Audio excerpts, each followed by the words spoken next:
राजीव एक ऐसा नौजवान था जिसका चेहरा देखकर कोई भी उसकी तारीफ किए बिना न रह सके। उसका रंग गोरा, आंखें गहरी और काली, और बाल इतने स्टाइलिश कि मानो किसी फिल्मी हीरो की तरह हर वक्त तैयार रहते थे। उसकी चाल में एक अजीब सा आत्मविश्वास था और उसकी बातों में एक जादू जो हर किसी को उसकी ओर खींच लेता था। राजीव को अपने इस रूप पर बहुत गर्व था। वह अक्सर अपने कमरे में आईने के सामने खड़ा होकर खुद को निहारता और सोचता, मैं तो किसी राजकुमार से कम नहीं। मेरी जिंदगी में एक ऐसी लड़की आएगी जो मेरे जैसे ही खूबसूरत, पढ़ी लिखी, मॉडर्न और मॉडल जैसी होगी। राजीव का एक ही सपना था, एक ऐसी लड़की से शादी करना जो न सिर्फ सुंदर हो बल्कि पढ़ी लिखी, स्मार्ट और समाज में उसकी शान बढ़ाने वाली हो। वह रात को अपने बिस्तर पर लेटकर घंटों सोचता। उसकी आंखों के सामने एक ऐसी तस्वीर उभरती जिसमें वह और उसकी सपनों की लड़की किसी शानदार रेस्तरां में बैठे हैं, जहां वह उसकी खूबसूरती की तारीफ करता है और लोग उनकी जोड़ी को देखकर रश्क करते हैं। वह सोशल मीडिया पर घंटों समय बिताता, जहां वह खूबसूरत, गोरी चिट्टी लड़कियों की तस्वीरें देखता, उनके पोस्ट लाइक करता और उनकी तारीफों में कमेंट्स लिखता। वह उनकी तस्वीरों को देखकर कल्पना करता कि एक दिन वह ऐसी ही लड़की के साथ अपनी जिंदगी बिताएगा। राजीव एक निजी कंपनी में जूनियर मैनेजर की नौकरी करता था। वहां उसकी पर्सनैलिटी और हाजिर जवाबी की वजह से वह सबका चहेता था। खासकर ऑफिस की लड़कियां जो मॉडर्न थीं और जिनका रंग गोरा था, उनके साथ वह खूब हंसी मजाक करता। कॉफी ब्रेक के दौरान वह उनके साथ बैठता, उनकी बातें सुनता और अपनी चमकदार मुस्कान के साथ उनकी तारीफ करता। अरे, तुम्हारा यह ड्रेस तो कमाल का है, या तुम तो बिल्कुल मॉडल लग रही हो, जैसे जुमले वह बिना रुके बोला करता। ऑफिस की लड़कियां उसकी इन बातों पर हंसतीं और उसकी तारीफों का जवाब देतीं। राजीव को लगता कि वह इन लड़कियों के बीच का सितारा है। वह सोचता, मेरी जिंदगी ऐसी ही होनी चाहिए, चमक दमक, खूबसूरती और शान। लेकिन जिंदगी हमेशा सपनों के मुताबिक नहीं चलती। एक दिन जब राजीव ऑफिस से थका हारा घर लौटा तो उसकी माँ सुशीला ने उसे बुलाकर कहा, बेटा बैठो, हम तुमसे कुछ जरूरी बात करना चाहते हैं। राजीव के पिता रमेश शर्मा ने गंभीर लहजे में कहा, हमने तुम्हारी शादी के लिए एक लड़की पसंद कर ली है। उसका नाम कालावती है और वह एक अच्छे घराने से है। राजीव के दिल में एक अजीब सी बेचैनी उठी। उसने सोचा, अच्छा घराना, लेकिन लड़की कैसी होगी? क्या वह मेरे सपनों वाली होगी? क्या वह पढ़ी लिखी, मॉडर्न और खूबसूरत होगी? उसने हल्के से पूछा, माँ, लड़की कैसी है? क्या वह मेरे लायक है? उसकी माँ ने मुस्कुराते हुए कहा, बेटा, वह बहुत सीधी सादी और संस्कारी लड़की है, तुम्हें पसंद आएगी। राजीव ने उत्सुकता से पूछा, माँ, वह दिखती कैसी है? क्या वह पढ़ी लिखी है? उसकी माँ ने थोड़ा रुककर जवाब दिया, वह 10वीं पास है और सुंदर तो नहीं, लेकिन दिल की बहुत अच्छी है। यह सुनकर राजीव का दिल टूट गया। उसने मन ही मन सोचा, 10वीं पास, सुंदर नहीं, ये क्या मजाक है? मैंने तो मॉडल जैसी लड़की का सपना देखा था और ये लोग मुझे गांव की, कम पढ़ी लिखी, साधारण लड़की से शादी करने को कह रहे हैं। उसने तुरंत विरोध किया, माँ, पिताजी, मैं यह शादी नहीं करना चाहता, मैं अपनी पसंद से शादी करूंगा। लेकिन उसके माता पिता ने उसकी एक न सुनी। रमेश ने सख्त लहजे में कहा, राजीव, यह शादी हमारे परिवार की इज्जत का सवाल है। कालावती का परिवार हमारे पुराने जान पहचान वालों में से है। हमने रिश्ता पक्का कर लिया है। सुशीला ने भी समझाया, बेटा, सुंदरता तो चंद दिनों की होती है, असली खूबसूरती दिल में होती है। कालावती तुम्हारा ख्याल रखेगी, तुम देख लेना।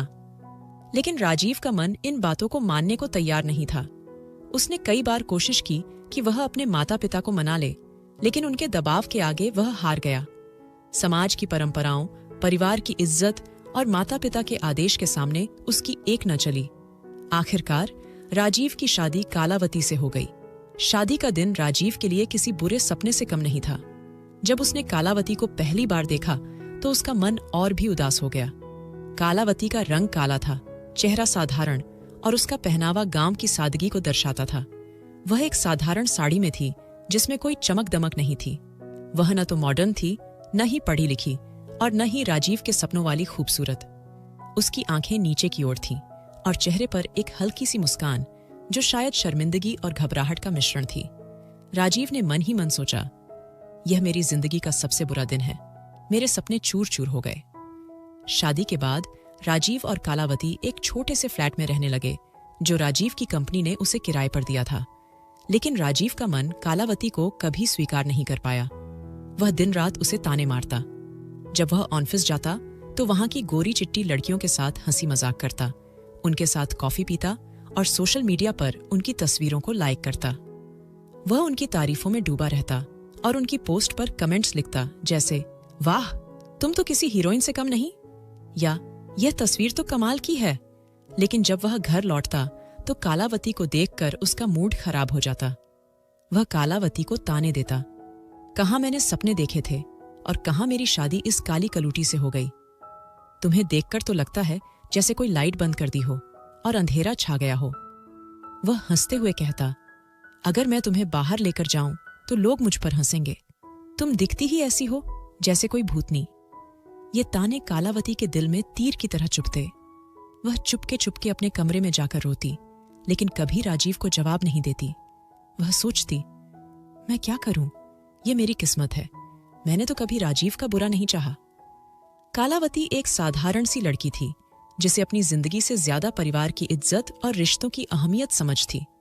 वह सुबह जल्दी उठकर राजीव के लिए नाश्ता बनाती, उसके कपड़े तैयार करती और घर को साफ सुथरा रखती। वह राजीव की हर छोटी बड़ी जरूरत का ख्याल रखती, लेकिन राजीव को यह सब दिखाई नहीं देता था। वह बस कालावती के रंग और उसकी सादगी को देखकर उसे नीचा दिखाने में लगा रहता।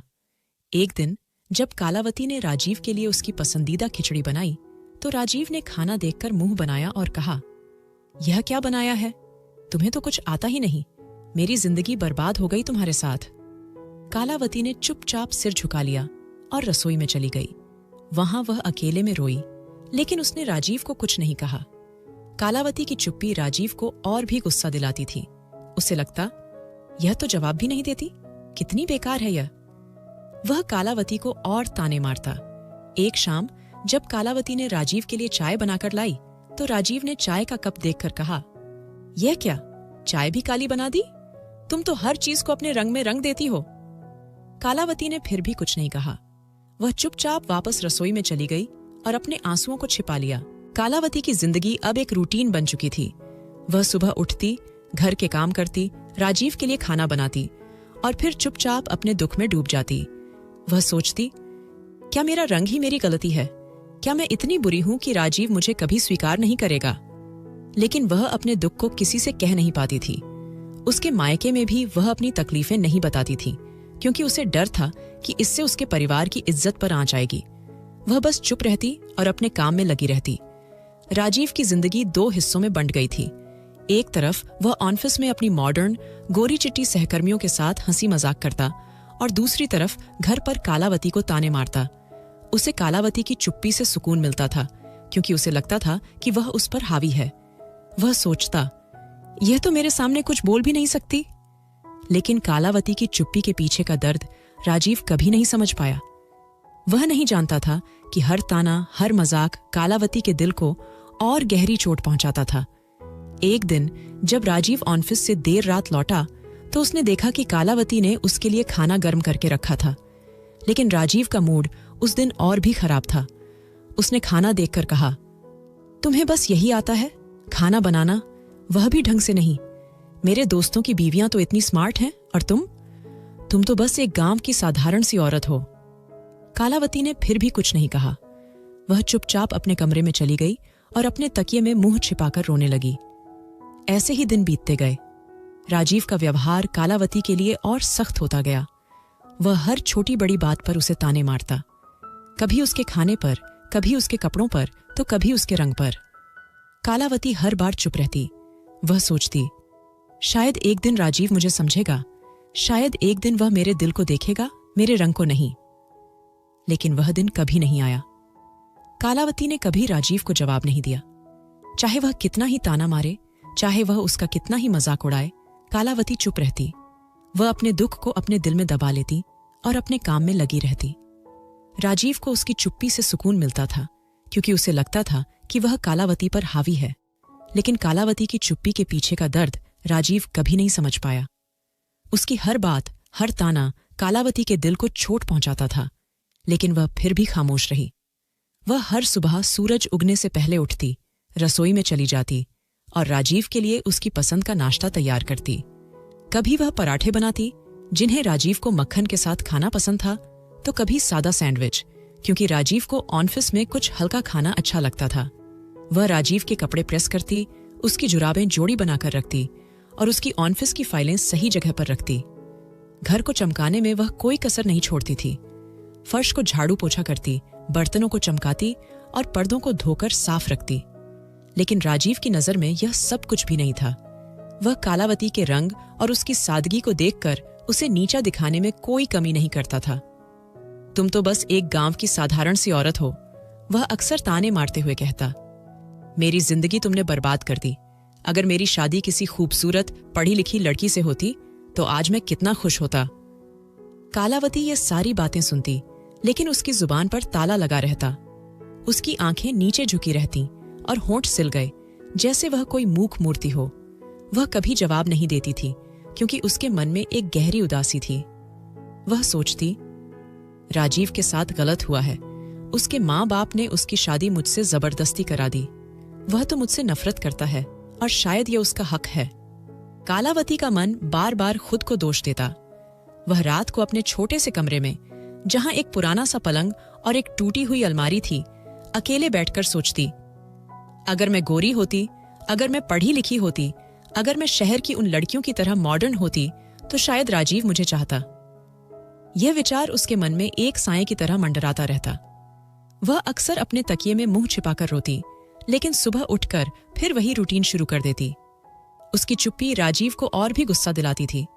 उसे लगता, यह तो कुछ बोलती भी नहीं, कितनी बेकार है।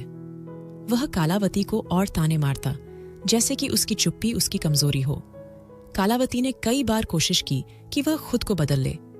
उसने बाजार से तरह तरह की क्रीम खरीदी, जिनके विज्ञापनों में गोरा करने का वादा किया जाता था। वह हर सुबह और रात को अपने चेहरे और शरीर पर क्रीम लगाती, उम्मीद करती कि शायद उसका रंग बदल जाए। उसने टीवी पर देखे गए विज्ञापनों को सच मान लिया था, जहां गोरी त्वचा को खुशी और सफलता का प्रतीक बताया जाता था। उसने तरह तरह के साबुन आजमाए, मुल्तानी मिट्टी वाले, हल्दी वाले और यहां तक कि केमिकल युक्त साबुन भी, जो उसकी त्वचा को और रूखा बना देते थे। पड़ोस की एक आंटी ने उसे सुझाव दिया, बेटी, नींबू और हल्दी का लेप लगाओ, रंग साफ हो जाएगा। कालावती ने यह भी आजमाया। वह हर रात अपने चेहरे पर नींबू और हल्दी का लेप लगाती और सुबह तक इंतजार करती कि शायद कोई चमत्कार हो। लेकिन सुबह जब वह आईने के सामने खड़ी होती तो उसका चेहरा वही रहता, वही काला रंग, वही साधारण चेहरा। वह अपने आप से कहती, मैंने तो सब कुछ आजमा लिया, लेकिन कुछ नहीं बदला। उसका मन टूटने लगता था, लेकिन वह फिर भी कोशिश करती। उसने सोचा, शायद मैं अपने कपड़े बदल लूं, शायद मॉडर्न कपड़े पहनने से राजीव मुझे पसंद करेगा। उसने अपनी छोटी सी बचत से एक सलवार कमीज खरीदी, जो शहर की लड़कियों की तरह थी। लेकिन जब उसने उसे पहनकर राजीव को दिखाया तो राजीव ने हंसते हुए कहा, यह क्या पहन लिया? तुम पर तो यह बिल्कुल नहीं जंचता, तुम तो गांव की ही रहोगी। कालावती का दिल टूट गया। उसने वह सलवार कमीज अलमारी में रख दी और फिर कभी नहीं पहनी। वह अपने मन में सोचती, राजीव सिर्फ मेरी त्वचा से नफरत करता है, वह मेरे अंदर के इंसान को नहीं देखता। अगर वह मेरे दिल को, मेरी आत्मा को देखता तो शायद वह मुझसे प्यार करता। कालावती की यह सोच उसे रात रात भर सोने न देती। वह सोचती, मैंने तो कभी राजीव का बुरा नहीं चाहा, मैं तो बस उसकी खुशी चाहती हूं। लेकिन राजीव की नजर में वह सिर्फ एक बोझ थी। वह दिन रात उसे ताने मारता, कभी उसके खाने पर, कभी उसके कपड़ों पर, तो कभी उसके रंग पर। एक दिन जब कालावती ने राजीव के लिए उसकी पसंदीदा खिचड़ी बनाई तो राजीव ने खाना देखकर मुंह बनाया और कहा, यह क्या बनाया है? तुम्हें तो कुछ आता ही नहीं, मेरी जिंदगी बर्बाद हो गई तुम्हारे साथ। कालावती ने चुपचाप सिर झुका लिया और रसोई में चली गई। वहां वह अकेले में रोई, लेकिन उसने राजीव को कुछ नहीं कहा। एक दिन राजीव के ऑफिस में बड़ी खुशखबरी आई। उसे जूनियर मैनेजर से मैनेजर के पद पर प्रमोशन मिला। राजीव की खुशी का ठिकाना नहीं था। वह ऑफिस में सबके बीच सितारा बन गया। उसके सहकर्मी उसकी तारीफ करते और उसकी मॉडर्न गोरी चिट्टी सहकर्मी लड़कियां उसे बधाई देती। अरे राजीव, तुम तो कमाल हो, मैनेजर बनना कोई छोटी बात नहीं है। एक लड़की प्रिया ने हंसते हुए कहा।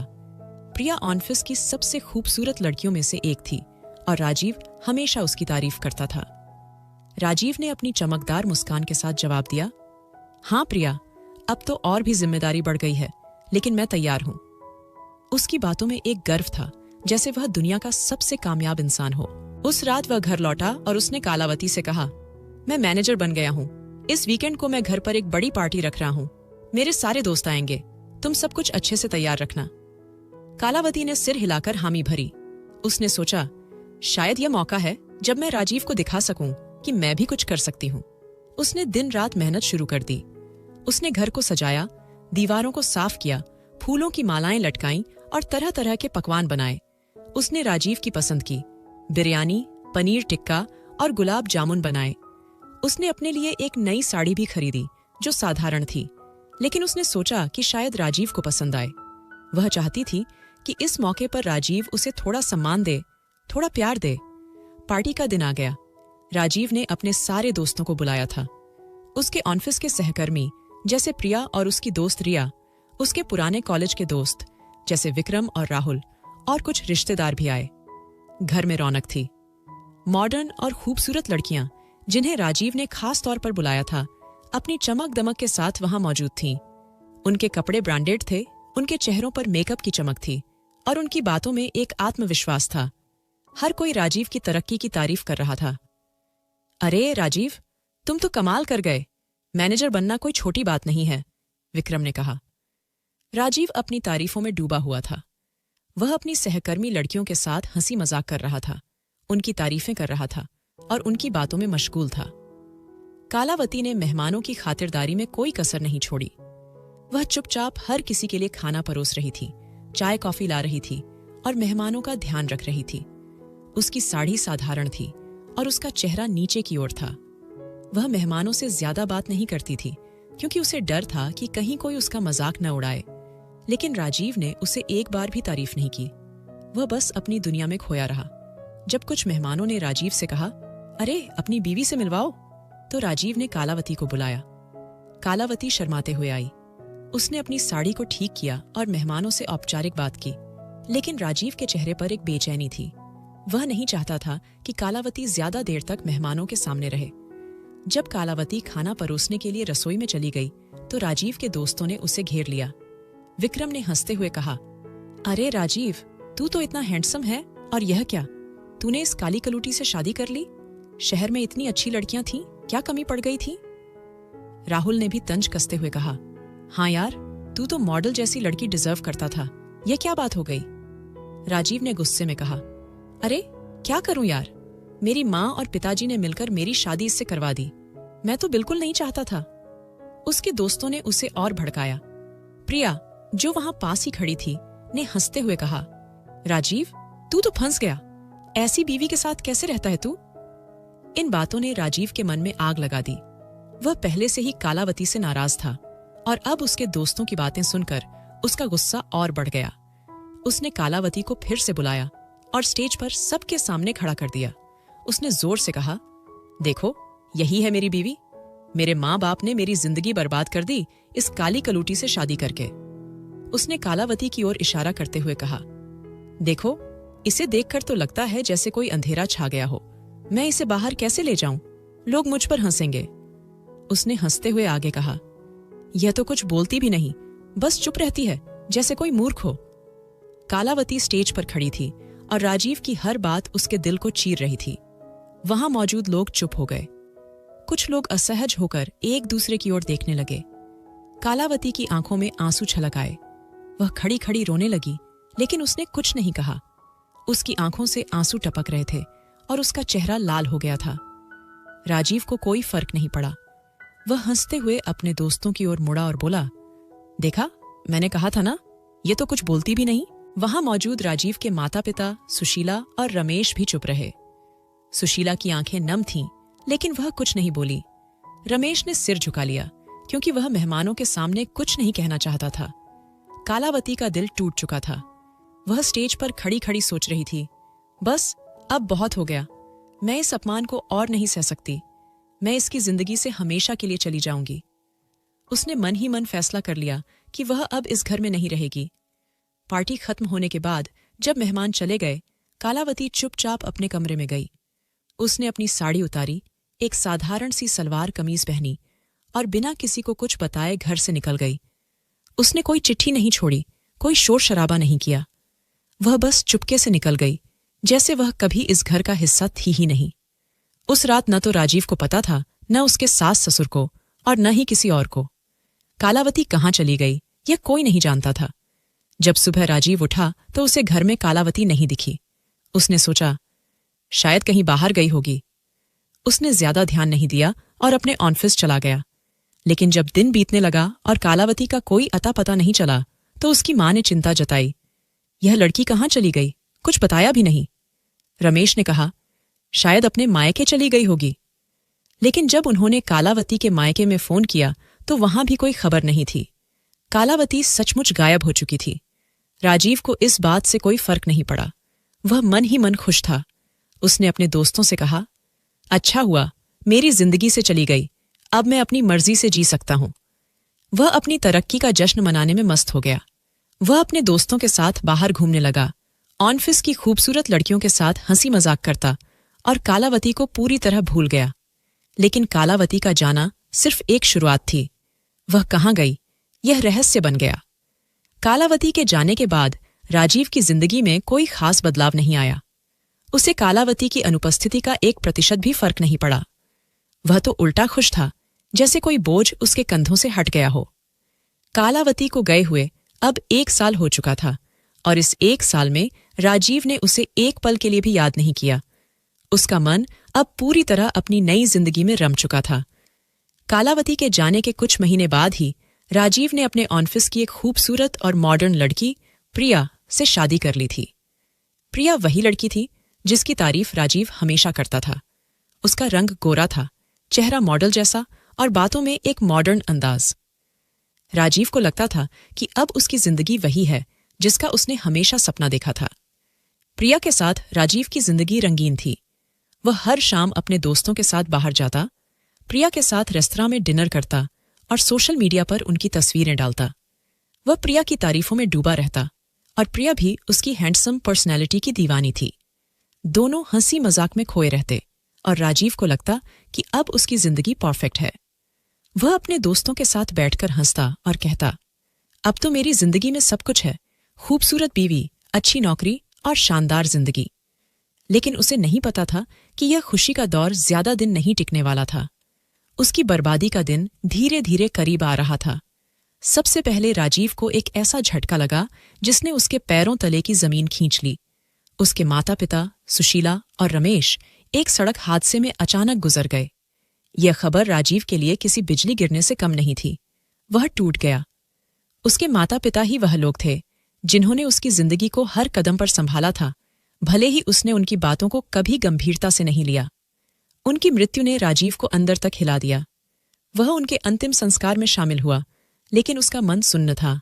वह रात रात भर जागता और सोचता, माँ पिताजी आप मुझे छोड़कर चले गए, अब मैं अकेला हूं।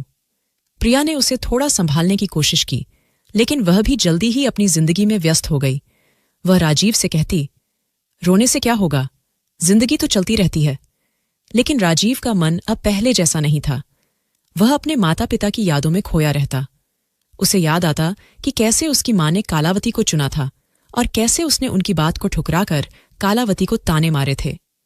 लेकिन वह इन यादों को झटक देता और सोचता, जो गया सो गया, अब मेरी जिंदगी प्रिया के साथ है। माता पिता के गुजरने के 1 महीने भी नहीं बीते थे कि राजीव को एक और बड़ा झटका लगा।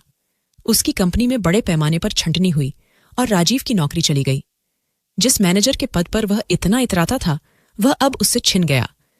कंपनी ने उसे एक छोटा सा पत्र दिया जिसमें लिखा था, आपकी सेवाएं अब हमारी जरूरतों के अनुरूप नहीं हैं। राजीव के लिए यह खबर किसी तूफान से कम नहीं थी। वह सोचता, यह क्या हो गया, मैं तो मैनेजर था, सबकी तारीफ का पात्र था, अब मैं बेरोजगार कैसे हो गया। उसने तुरंत नई नौकरी की तलाश शुरू की। वह दिन रात इंटरव्यू देने जाता, अपने रिज्यूमे को अपडेट करता और पुराने सहकर्मियों से मदद मांगता, लेकिन कहीं से कोई जवाब नहीं आता था। कुछ कंपनियों ने उसे इंटरव्यू के लिए बुलाया, लेकिन हर बार उसे रिजेक्शन लेटर मिलता। आपके पास अनुभव तो है, लेकिन हमारी जरूरतें अलग हैं। यह जवाब उसे बार बार सुनने को मिलता। राजीव का आत्मविश्वास धीरे धीरे टूटने लगा। वह सोचता, मैं जो कभी ऑफिस का सितारा था, आज कोई मुझे नौकरी देने को तैयार नहीं है। इन 3-4 महीनों में राजीव की जिंदगी और बिगड़ गई। प्रिया, जो पहले उसकी तारीफों में डूबी रहती थी, अब उससे तंग आने लगी। वह हर दिन राजीव से झगड़ती। कब तक ऐसा चलेगा राजीव? तुम नौकरी ढूंढो, मैं कब तक तुम्हारा बोझ उठाऊंगी? वह चिल्लाते हुए कहती। प्रिया की अपनी नौकरी थी और वह अपनी जिंदगी में व्यस्त थी। उसे राजीव का बेरोजगार होना बिल्कुल पसंद नहीं था। वह कहती, तुम पहले जैसे थे राजीव, अब तुम बस एक हारा हुआ इंसान हो। एक दिन जब राजीव फिर से एक असफल इंटरव्यू से लौटा तो प्रिया ने उससे कहा, बस अब बहुत हो गया, मैं तुम्हारे साथ और नहीं रह सकती। उसने अपना सामान बांधा और राजीव को छोड़कर चली गई। राजीव ने उसे रोकने की कोशिश की, लेकिन प्रिया ने उसकी एक न सुनी। तुम अब वही राजीव नहीं हो जो मुझे पसंद था, उसने कहा और दरवाजा बंद करके चली गई। राजीव अब पूरी तरह अकेला था। उसके माता पिता चले गए, उसकी नौकरी चली गई और अब उसकी दूसरी बीवी भी उसे छोड़कर चली गई। वह अपने छोटे से फ्लैट में अकेले बैठा रहता और उसकी जिंदगी अब एक अंधेरे कुएं में डूबती जा रही थी। वह दिन रात सोचता, यह सब मेरे साथ क्यों हो रहा है? मैंने ऐसा क्या किया? एक दिन जब राजीव अपने पुराने सामान को साफ कर रहा था, उसे एक पुराना एल्बम मिला। उसने उसे खोला और उसमें उसे अपनी और कालावती की शादी की तस्वीर दिखी। कालावती उस तस्वीर में साधारण सी साड़ी में थी। उसका चेहरा नीचे की ओर था और उसकी आंखों में एक हल्की सी मुस्कान थी। राजीव उस तस्वीर को देर तक देखता रहा। उसका मन अचानक भारी हो गया। वह तस्वीर को हाथ में लेकर मन ही मन बात करने लगा। कालावती, शायद तुम्हारे जाने से ही मेरी जिंदगी ऐसी हो गई। शायद तुम्हारी कोई बद्दुआ लग गई होगी। शायद भगवान ने मुझे यह सजा दी है क्योंकि मैंने तुम्हें इतना सताया। उसकी आंखें नम हो गईं। उसे याद आया कि कैसे वह कालावती को ताने मारता था, कैसे उसने पार्टी में सबके सामने उसका अपमान किया था और कैसे कालावती चुपके से चली गई थी। वह सोचने लगा, मैंने तुम्हें कभी इंसान नहीं समझा। मैंने सिर्फ तुम्हारा रंग देखा, तुम्हारा दिल नहीं। उसका मन पछतावे से भर गया। वह सोचता, अगर मैंने तुम्हें थोड़ा सा सम्मान दिया होता, थोड़ा सा प्यार दिया होता, तो शायद मेरी जिंदगी ऐसी न होती। धीरे धीरे राजीव की जिंदगी और बिगड़ती गई। उसका घर, जो कभी सजा संवरा था, अब बिकने की कगार पर था। उसने अपनी बचत खर्च कर दी और अब उसके पास किराया देने तक के पैसे नहीं थे। उसका फ्लैट बिक गया और उसे एक छोटे से किराए के कमरे में शिफ्ट होना पड़ा। उसका चेहरा, जो कभी हैंडसम और चमकदार था, अब सूखने लगा। उसकी आंखों के नीचे काले घेरे पड़ गए और उसका रंग धीरे धीरे काला पड़ने लगा। वह अब वही राजीव नहीं था जो कभी अपनी खूबसूरती पर इतराता था। वह एक साधारण इंसान बन गया जिसे कोई पहचानता भी नहीं था। वह अपने छोटे से कमरे में अकेले बैठा रहता और पुरानी यादों में खोया रहता। उसे कालावती की चुप्पी याद आती, उसका अपमान याद आता और उसका जाना याद आता। वह सोचता, मैंने उसे इतना दुख दिया और आज मैं खुद दुख में डूबा हूं। उसका मन अब पूरी तरह टूट चुका था। वह अपने कमरे में बैठकर कालावती की तस्वीर को देखता और सोचता, शायद यह मेरी सजा है। उसका चेहरा, जो कभी हैंडसम और चमकदार था, अब सूख चुका था। उसकी आंखों के नीचे गहरे काले घेरे थे और उसका रंग धीरे धीरे काला पड़ने लगा था। वह अब उस राजीव से कोसों दूर था जो कभी अपनी खूबसूरती और आत्मविश्वास पर इतराता था। लेकिन इन सब के बावजूद राजीव के मन में जीने की एक छोटी सी चिंगारी अभी भी बाकी थी। वह अपनी जिंदगी में आगे बढ़ना चाहता था क्योंकि उसे लगता था कि शायद अभी भी कुछ बाकी है। शायद वह अपने जीवन को दोबारा संवार सकता है। हर बार जब वह अपने छोटे से किराए के कमरे में अकेले बैठता, उसका ध्यान उस पुराने एल्बम की ओर जाता जिसमें कालावती की तस्वीर थी। वह तस्वीर अब उसके लिए सिर्फ एक तस्वीर नहीं थी। वह एक सबक थी, एक दर्पण थी जो उसे उसकी गलतियों का एहसास कराती थी। कालावती की वह साधारण सी तस्वीर जिसमें वह अपनी शादी की साड़ी में थी, उसकी आंखें नीचे की ओर थीं और चेहरे पर एक हल्की सी मुस्कान थी, राजीव को बार बार उसकी गलतियां याद दिलाती। वह सोचता, मैंने कालावती को कभी इंसान नहीं समझा। मैंने सिर्फ उसका रंग देखा, उसका दिल नहीं। मैंने उसे इतना सताया, इतना अपमानित किया। यह पछतावा अब उसके मन में गहरे तक समा चुका था। कालावती की तस्वीर ने राजीव को एक नया नजरिया दिया। उसने फैसला किया कि वह अब और भेदभाव नहीं करेगा। वह हर इंसान को उसके दिल से, उसकी आत्मा से देखेगा, न कि उसके रंग या रूप से। वह एक सच्चा इंसान बनना चाहता था। उसके मन में सिर्फ एक इच्छा थी, काश कालावती एक बार उसकी जिंदगी में वापस आ जाए और उसे माफ कर दे। वह सोचता, अगर मैं कालावती से माफी मांग सकूं, अगर वह मुझे माफ कर दे, तो शायद मेरी जिंदगी को एक नया मौका मिले। यह इच्छा अब उसके लिए एक मकसद बन चुकी थी। वह हर रात उस तस्वीर को देखता और मन ही मन कहता, कालावती, मैं तुमसे माफी मांगना चाहता हूं। मैं अब वही राजीव नहीं हूं। एक दिन राजीव को पता चला कि शहर के एक मशहूर रेस्तरां स्वाद भवन में मैनेजर की पोस्ट खाली है। यह सुनकर उसके मन में एक नई उम्मीद जगी। उसने सोचा, यह मेरा मौका है। अगर मुझे यह नौकरी मिल गई तो मैं अपनी जिंदगी को दोबारा शुरू कर सकता हूं। वह अपने पुराने लेकिन साफ सुथरे कपड़े पहनकर अपने रिज्यूमे की एक कॉपी लेकर रेस्तरां के लिए निकल पड़ा। कई दिनों से वह भूखा था, क्योंकि उसके पास अब पैसे बहुत कम बचे थे। उसका शरीर थकान से चूर था और चेहरा उदास और मुरझाया हुआ था। उसकी जेब में सिर्फ कुछ सिक्के थे, जो शायद एक कप चाय के लिए भी काफी नहीं थे। फिर भी उसके मन में एक छोटी सी उम्मीद थी कि शायद यह नौकरी उसे एक नई जिंदगी देगी। रेस्तरां के बाहर पहुंचकर उसने गहरी सांस ली। स्वाद भवन की चमक दमक देखकर उसे अपनी पुरानी जिंदगी याद आ गई, जब वह ऐसे ही जगहों पर अपने दोस्तों और प्रिया के साथ हंसी मजाक करता था। उस वक्त वह इन रेस्तरां में एक शानदार मेहमान के रूप में आता था, लेकिन आज वह एक नौकरी मांगने वाला साधारण इंसान था। उसने अपने कपड़े ठीक किए, अपने बालों को उंगलियों से संवारा और रेस्तरां के अंदर कदम रखा। रेस्तरां का माहौल शानदार था। दीवारों पर सुंदर पेंटिंग्स थीं, टेबल्स पर साफ सुथरे मेजपोश बिछे थे और हल्की सी म्यूजिक हवा में तैर रही थी। मेहमानों की हंसी और बातचीत की आवाजें रेस्तरां को जीवंत बना रही थीं। राजीव ने एक कोने की टेबल की ओर देखा, जहां वह चुपके से बैठना चाहता था ताकि ज्यादा ध्यान न खींचे, लेकिन उससे पहले उसने एक वेटर को देखा जो पास ही खड़ा था। राजीव की हालत देखकर वेटर को उस पर तरस आया। राजीव ने धीमी आवाज में कहा, भाई, मुझे एक गिलास पानी दे दो, मैं बहुत थका हुआ हूं और भूखा भी। वेटर ने उसकी हालत देखी और दयाभाव से कहा, सर, आप अंदर जाकर बैठिए, मैं आपके लिए पानी लाता हूं। राजीव ने वेटर को धन्यवाद कहा और धीरे धीरे अंदर की ओर बढ़ा। उसने एक कोने की टेबल पर बैठने का फैसला किया।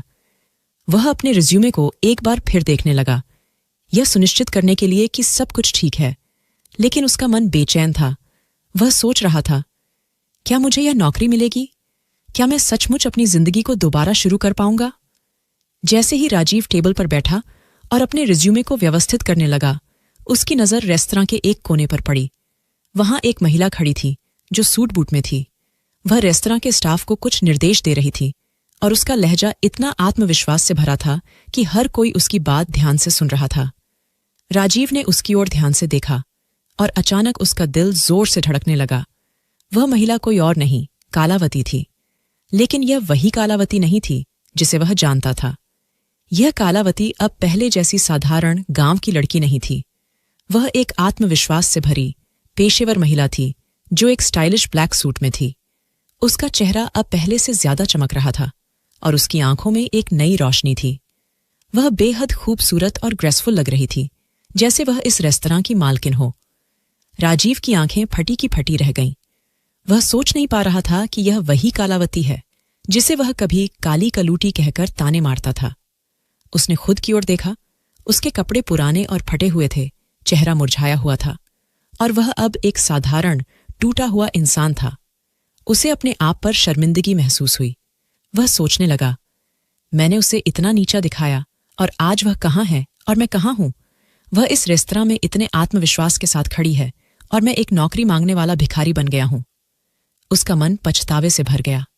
वह हिम्मत जुटाकर कालावती के पास गया। उसकी आवाज में कांपन था और वह धीरे से बोला, कालावती, तुम? कालावती ने उसकी ओर देखा। उसकी आंखों में एक पल के लिए आश्चर्य था, लेकिन फिर वह शांत हो गई। उसने सधे हुए लहजे में कहा, हां राजीव, मैं कालावती हूं। तुम यहां क्या कर रहे हो? उसकी आवाज में न तो गुस्सा था, न ही नफरत, बस एक शांत आत्मविश्वास। राजीव का गला रुंध गया। उसने अपने हाथ जोड़े और कहा, कालावती, मुझे माफ कर दो। मेरी सोच उस वक्त बहुत गलत थी। मैंने तुम्हें बहुत गलत कहा, तुम्हारा मजाक उड़ाया, तुम्हें अपमानित किया। मेरी वजह से तुम घर छोड़कर चली गईं। तुम्हारे जाने के बाद मेरी जिंदगी तबाह हो गई। मेरी नौकरी चली गई, मेरे माँ बाप इस दुनिया से चले गए, मेरा घर बिक गया। मैं अब दर बदर की ठोकरें खा रहा हूं। कालावती, मैंने तुम्हें बहुत सताया, मुझे माफ कर दो। मेरे साथ बहुत बड़ी गलती हो गई। उसकी आंखों में आंसू थे और वह बार बार हाथ जोड़कर माफी मांग रहा था। वह अपने घुटनों पर बैठ गया, जैसे वह कालावती के सामने पूरी तरह समर्पण कर रहा हो। कालावती ने उसे चुपचाप देखा। उसकी आंखों में न तो गुस्सा था, न ही नफरत। वह शांत थी, जैसे वह इस पल के लिए पहले से तैयार थी। उसने धीरे से कहा, राजीव, तुम्हारा प्यार कितना छोटा था, तुम्हारी सोच कितनी छोटी थी। तुमने मुझे सिर्फ मेरे जिस्म के रंग तक देखा, तुमने कभी मेरे अंदर की आत्मा को नहीं झांका।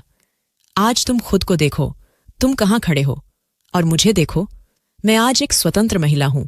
मैंने अपनी जिंदगी अपने दम पर बनाई है। राजीव ने फिर से माफी मांगी। उसने कहा, कालावती, मैं जानता हूं कि मैंने बहुत गलत किया, लेकिन मैं बदल गया हूं। मैं अब वही राजीव नहीं हूं जो तुम्हें ताने मारता था। मैं एक सच्चा इंसान बनना चाहता हूं। बस मुझे माफ कर दो।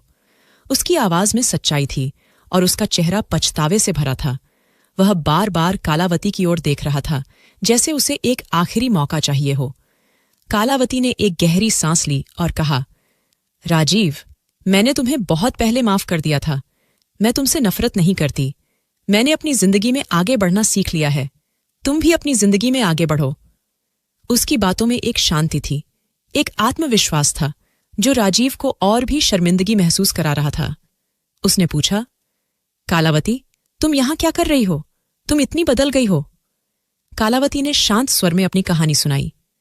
उसने बताया कि जब वह राजीव का घर छोड़कर गई थी, तब उसने फैसला किया था कि वह अपनी इज्जत और अपनी जिंदगी अपने दम पर बनाएगी। वह अपने मायके नहीं गई क्योंकि उसे डर था कि वहां भी उसे अपमान सहना पड़ेगा। उसने एक छोटी सी नौकरी शुरू की, एक रेस्तरां में वेटर के रूप में काम किया। वहां उसने दिन रात मेहनत की और साथ ही अपनी पढ़ाई पूरी की। उसने एक कॉरेस्पॉन्डेंस कोर्स में दाखिला लिया और होटल मैनेजमेंट की डिग्री हासिल की। अपनी मेहनत और लगन से वह धीरे धीरे इस रेस्तरां स्वाद भवन की मैनेजर बन गई। उसने कहा, मैंने सीखा कि खूबसूरती रंग में नहीं, आत्मविश्वास और मेहनत में होती है। मैंने अपनी जिंदगी को अपने दम पर बनाया। आज मैं न सिर्फ आत्मनिर्भर हूं, बल्कि दूसरों के लिए प्रेरणा भी हूं। उसकी बातों में एक गर्व था, लेकिन वह घमंड नहीं था। वह अपनी मेहनत का गर्व था। उसका चेहरा अब पहले से ज्यादा चमक रहा था, क्योंकि उसकी खूबसूरती अब उसके आत्मविश्वास में थी, न कि उसके रंग में। राजीव ने कालावती की बातें सुनी और उसका मन और भारी हो गया।